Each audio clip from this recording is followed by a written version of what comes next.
তো নমস্কার, আমি পায়েল। তো আবার আপনাদের সামনে প্রতিদিনের মতন আবার একটা ছোট্ট ব্লগ ভিডিও নিয়ে আপনাদের সামনে চলে আসলাম।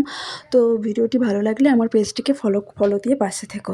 তো আমি সকাল সকাল স্নান করে রেডি হয়ে নিয়েছি। আজকের বৃহস্পতিবার, কারণ ঠাকুরমশাই আসবে, পুজো জোগাড় করবো। দেখো সিঁদুর টিপটা পরে নিয়েছি। টিপটা এভাবেই পরি আমি, আঠার যে প্লাস্টিকটা থাকে ওটাকে বের করেই পরি, ভালো লাগে। তো দেখো আলতা পরে নিচ্ছি। আলতা বোতলটা নিয়ে এসে ঠাকুর ঘরে ঢুকে যাবো। আলতা পরে নিলাম। এই আলতাটা দেখো পিছনে একটু জল জল টাইপের, তো পরছিলাম, দেখছিলাম ঠিকঠাকভাবে হচ্ছে না, অনেকক্ষণ ধরে বারবার দিতে হচ্ছিলো, তারপর আলতাটা লাগছিলো, কারণ আলতাটা একটু জল জল টাইপের। এখনকার আলতা একদমই ভালো না।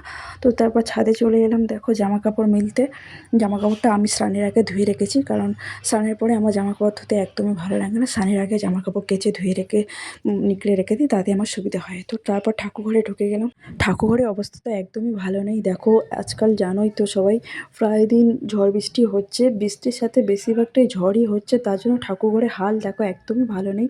কারণ আমাদের ঠাকুরঘরে দরজা নেই, শুধু একটা পর্দা রয়েছে। তো দরজা থাকলেও কাজ হতো না, কারণ যে হারে ঝড়টা হয়, বিশ্রী ঝড়, দেখো তার কারণে চারিদিকটা নোংরা হয়ে গেছে। মনে মনে ভেবে রেখেছি, তো আজকে ঠাকুরমশাই আসলে ঠাকুরমশাইকে দিয়ে একটু পরিষ্কার করে নেবো। কারণ যেভাবে নোংরা হয়েছে আমরা তো হাত দিতে পারবো না, যেহেতু প্রতিষ্ঠা ঠাকুর। তো মনে মনে ভেবে রেখেছি ঠাকুরমশাই আসলেই ওটাকে পরিষ্কার করবো একটু।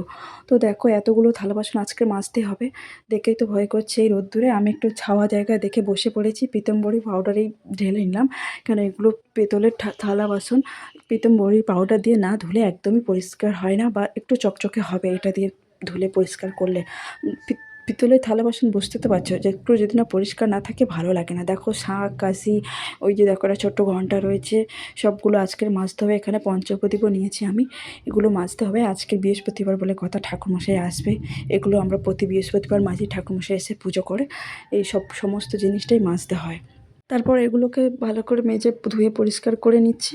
কারণ দেখো ধুয়ে পরিষ্কার করার পর দেখো কত সুন্দর একটা চকচক একটা গ্লেস এসছে, কি সুন্দর দেখাচ্ছে, নতুনের মতন। তো ধুয়ে নিয়ে আমি বাগানে চলে গেলাম বেলপাতা তুলতে। বেশিখানে তুলতে গিয়ে এক দিদিকে দেখতে পেয়ে ক্যামেরাটা ধরে দিলাম তার হাতে।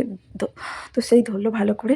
তো দেখো বেলপাতা তুলে নিয়ে আমি আম পাতা তুলতে এসেছি, কারণ আমাদের ঘরের আম পাতাটা একদম শুকিয়ে গিয়েছে। ভাবলাম একটু আম পাতা নিয়ে আসি। 5টা পাতা মিল করে দেখতে পাচ্ছি না বলে তুললাম না, চলে এলাম। ভাবলাম অন্যদিন তুলবো। তো এসেই দুলপো তুলে নিলাম ঝটপট করে। তারপর তুলসী পাতা একটু তুলে নিলাম। ঠাকুরমশাই বেলপাতা, দুলপো, তুলসী পাতা, আম পাতা এগুলোই লাগে। আম পাতাটা পাতা যখন ঘটে শুকিয়ে যায় তখনই দিই আমরা। তো আজ পেলাম না, তুললাম না, তাই এই কটা তুললাম। তো তুলে নিয়ে এসে দেখো এই চন্দন ঘষে নিচ্ছি। আমি পুরো রেডি করে নিয়েছি থালা বাসনগুলো, এবার চন্দনটা ঘষে নিয়েছি। ঠাকুরমশাই আসার অপেক্ষায় আছি। ঠাকুরমশাই